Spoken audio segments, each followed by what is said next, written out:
Hugh, hi. Pleasure to see you today. Thanks, Chris. Yeah, nice to be with you for this session. So vested, obviously, people are beginning to talk about vested in a big way. Why are you a believer in vested, firstly? Well, I first came across vested, must be about 5 years ago now.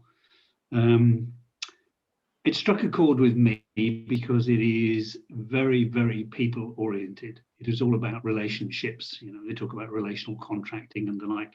It is all about people. And ever since my very early days in supply chain, a lot of years ago, it was very clear to me that success in anything that required change is about people. So I've spent pretty much the whole of my career working in trying to help people understand what change means, why it's good for them.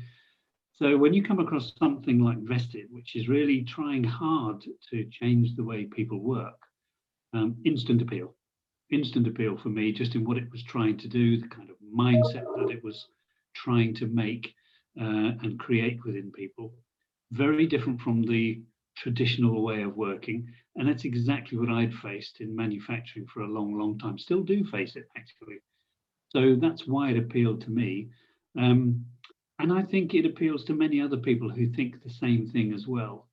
But like all of these simple things, which are always great and are always a good idea if you keep them simple, always takes a while for them to take off. So it's not a great surprise to me that it's taking some time gradually to turn the flywheel, but it will get there.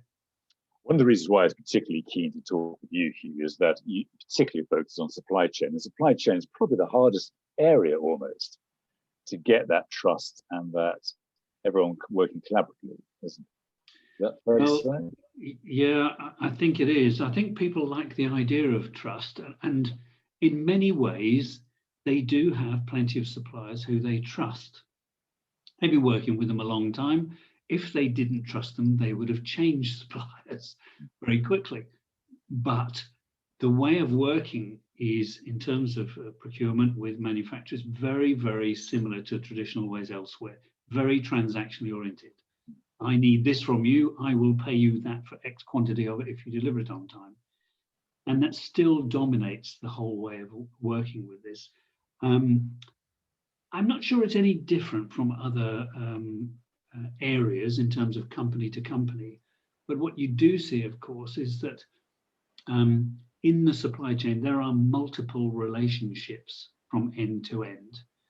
And it's hard enough to get two companies to talk together, let alone to get more than that. So getting two together is quite difficult. You have to overcome this very much the transactional basis of it. And of course, both companies are trying to, quite rightly, protect their own profit and loss accounts, trying to protect themselves legally, doing all the things, but it is very silo oriented.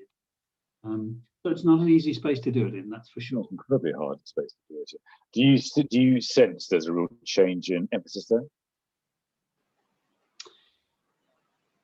I think there is. I think COVID in many ways has brought about change in lots of different ways. We all know this. We're doing this remotely from home, and I think there's a lot of that will remain for the future. But of course, that's it's also just bringing home the fact to people that their supply chains now are inextricably linked together. And if we didn't know it before, well, let me put it this way. I think we knew it before. Now I think we understand it. I think there's a lot of difference between knowledge and understanding.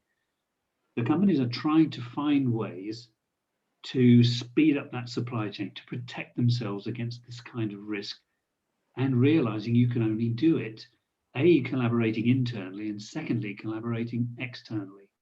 And therein lies the challenge. How do you do that? There's a bigger than that as well, isn't it? Because the pressure on supply chain, I find, is growing all the time because sustainability also comes in. And everyone's talking about how supply chain is much more the battleground for sustainability than business operations. I think there's some statistics talking about 6 times more environmental impact by supply chain than business operations. So all the pressure at the moment seems to be building on supply chain.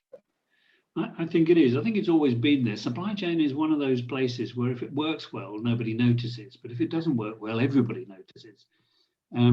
But you're right. I think people are moving away from it just being purely an area of cost into an area of a lot more responsibility, as you say, in terms of sustainability, in terms of speed to market, which of course is very much a competitive weapon these days. We all want things faster. So I do think that there is a gradual change to understanding that supply chain can be a lot more. And you are seeing more and more supply chain people appearing on boards of directors and CEO roles and things. So it's happening slowly, but it's happening. I think when we look back, we'll think it was fast, but it doesn't feel like it at the moment. No, I get that. I think it is interesting. I think the next year in supply chain will see the biggest catalyst of change. And I think that's the general view. Coming back to vested, it's interesting that the two areas that probably have taken off vested quickest have been Scandinavia and the US. Is that fair to say? Which are very different culturally. Why do you think that's been the area? Why do you think it's been taken off there rather than other parts of Europe? Or I think I can account for the US in the way that the US are always quite prepared to have a go at all these new ideas, whereas I think in Western Europe certainly we're a bit more conservative than that. Why Scandinavia? Frankly, I think that's down to the success of a group of individuals who've been really looking at it. I don't think it's anything to do with the culture or the environment. I think it is actually to do with the people who were doing it. We know it came out of there. We know there are jobs that are happening in projects that are happening in Belgium and Luxembourg starting to spread a bit. But I think that was about a group of quite determined people, quite visionary people who got on board with Vested very, very early and started moving with it. I think we've not seen that in quite the same volume in other places, and that's why. That's fair.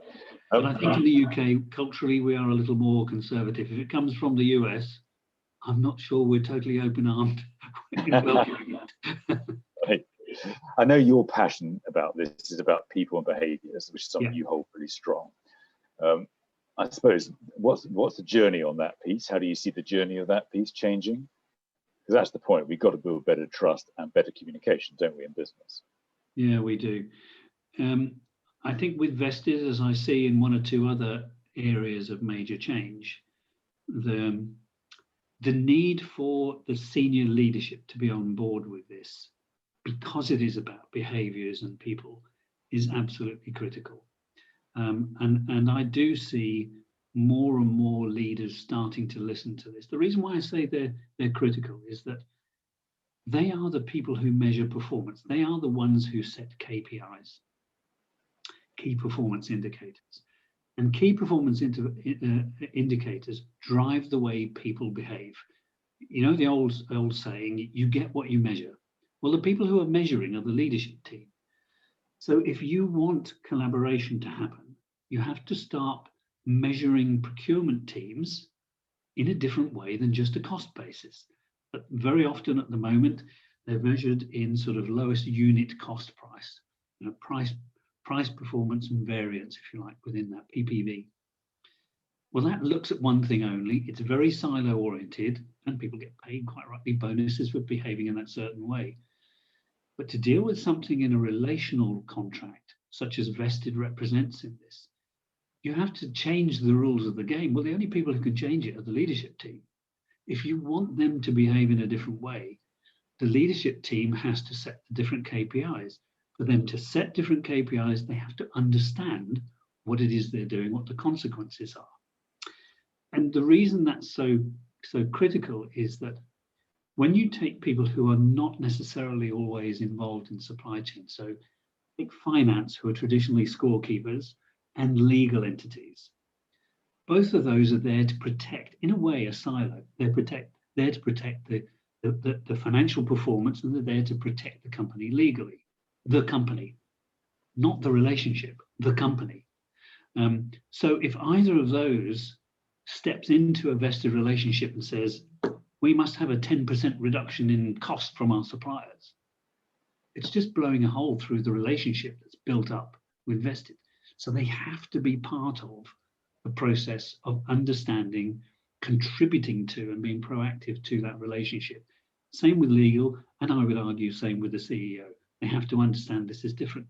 And remember, vested is not a relationship for every supplier you've got. It's for those very small number of key suppliers who, let's face it, they would treat differently anyway. So it's really making sure they're on board with that. That's where I see the road to change happening. It'll be so much harder if you can't get them on board. It is quite a big cultural change, isn't it? Yeah. It is. I mean, it's taken what? It started in 2003, I suppose we're 17 years into this discussion. It's getting faster, the momentum's building up. How long further do you think it's going to take to us make real progress? Well, you know, I think there are a lot of parallels with the process that we call sales and operations planning. Now, a lot of people in lots of industries will know what I mean by sales and operations planning. We're still arguing over about what it means, and that's 35 years later. So we've talked about it a long time. I think people talked about it a lot in the early days. You start to get some early adopters, and I still think we're in the early adopter phase. You know, when you think of the number of companies who could get involved and who have got involved, it's actually a pretty small percentage. Early adopter phase. I think we've still got another 10 years to go to really see people embracing this fully. I'm sorry to disappoint Kate, but I think she knows that anyway. but I do think change like this does not happen quickly. You just need some good role model operations, don't you, to persuade people this change is worthwhile, isn't it? And they seem to be coming through now. Is that fair? Yeah, they are starting to come through, and that will increase the pace of change. But like I say, there's a lot of comparisons to sales and operations planning in terms of how let me call them movements, have developed in both cases. Today, 30 odd years on, everybody is talking about sales and operations planning, even if they don't know what it is, they're talking about it. 17 years on, a lot more people are talking about vested. I think this will continue. It's a flywheel that's going to keep going. It'll probably take longer than I'm going to be in a career, I think, to get there. But I'm hugely optimistic because fundamentally I do believe in people, and I believe in people seeing common sense. It just takes a while to get there. Yeah, I mean, and again, coming back to supply chain, because the pressures are on that, can that be a catalyst for that change? The people in supply chain, you mean? Yeah, because actually they're going to be under more pressure. You can't help feeling the supply chain is going to get, and people are talking about apps that are going to create greater transparency, sustainability we touched on earlier is going to grow. The pressure on the supply chain seems to be growing faster than anything else. It is, and you've probably heard, you know, people are talking about two phrases that come up everywhere: end-to-end supply chain, and we're arguing about what that actually means, and we're talking about synchronizing supply chains. These are, at the moment, if you like, they're the early phases of the buzzwords. What do they actually mean? And everybody's saying we need to do it, but I think that's going quite quickly. I think people will understand, partly through COVID, partly through development of business anyway. If we want to continue to have things as quickly and in the variety that we do, supply chains have to work differently. I'll give you an example where I'm pretty sure Vested would have done really well had it been around at the time. Do you remember the days where we were into video reproduction? Well, it's still going on these days. Wasn't that long ago? And CDs, when we used to walk into the different stores and get that. If you didn't have that CD available to you, you didn't buy it, it didn't make the charts. And charts were what drove the success. Availability drove the charts. So yes, there was a thing about some, you know, us consumers liking the product. If you couldn't get it, you wouldn't make it to the charts, the flywheel wouldn't start. In the supply chain for reproducing those, they used to tell everybody about the consumer demand back to the reproducer, to the packaging supplier, to the plastic supplier, to the wrap supplier, to the printer who made it. Everybody knew the demand all the way down the supply chain. And they were in a position where they had to trust each other. Otherwise, there's no way they could have got the product to the market onto the shelves of the shops quick enough to capitalize on that. That's what we want. That industry's gone.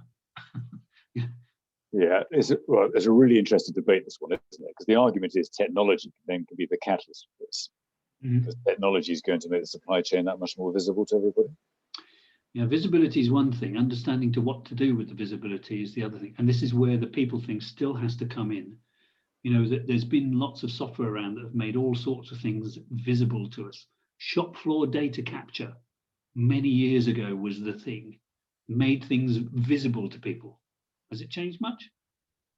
I'm not sure we still have the manufacturing problems we have if it solved that problem. It has a role to play. Of that, there is absolutely no doubt.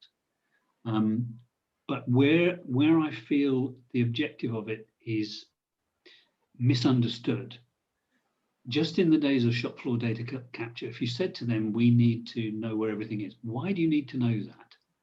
Well, because the customer needs to know. Well, why does the customer need to know? Well, it's because you're not delivering on time. Just because you know where it is doesn't suddenly make you deliver on time. You just know where it is.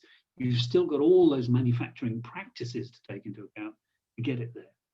Same is true of the supply chain. Just because you know where everything is doesn't necessarily mean you have changed the way of working to speed it up. Vested is one of those key ways of changing the way of working. And I think as soon as people realize the visibility doesn't automatically make the gains unless you change something, then Vested is going to step to the fore. Now, critics of Vested say, do you really need 6 books, a training course, and a university that talks a lot about this, about something that should be common sense? Yeah, they do. But then there are always critics of the movements who want to push it to the limit. You could never do S&OP without this, that, and the other. You know, I used to work for a chap called Goldratt, who's had something called the theory of constraints in the goal many moons ago. Everybody said you couldn't do that. It was either black or white. You either did it all or nothing. No, that's not true. I mean, you know, there are degrees. Kate will show you through her training courses, there is a continuum of relationships from the one from your, you know, your photocopy paper supplier where you have no relationship. You don't need to, you can get it anywhere, through to the joint venture where you're physically getting into financial bed with somebody else to make a business. Vested is definitely towards that end. It is moving towards that end, but it's not black or white. There are lots of ways of doing it, and many more companies are doing something vested than perhaps we actually know about. Lots of companies, because it is common sense. There are visionaries who know this is the right way to do things, who believe in trusting people.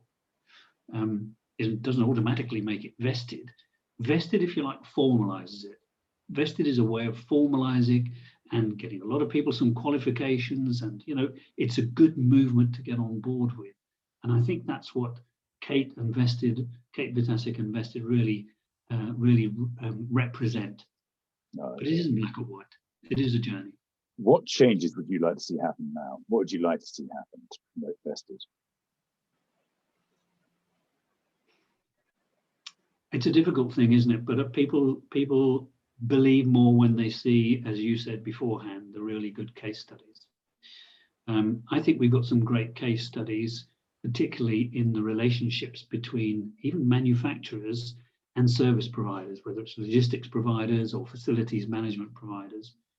What I'd really like to see is a cracking case of manufacturer to manufacturer, you know, probably with household names.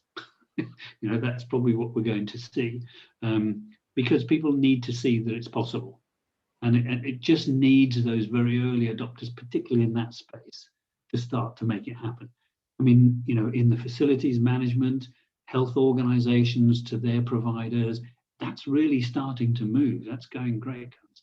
Here's a bit of a gap, if you like, though, where we really need manufacturer to manufacturer product trust, if you like, between companies. That would really do it for me. Hugh, thank you so much for your time today. It's been much appreciated. My pleasure. Thanks very much indeed, Chris.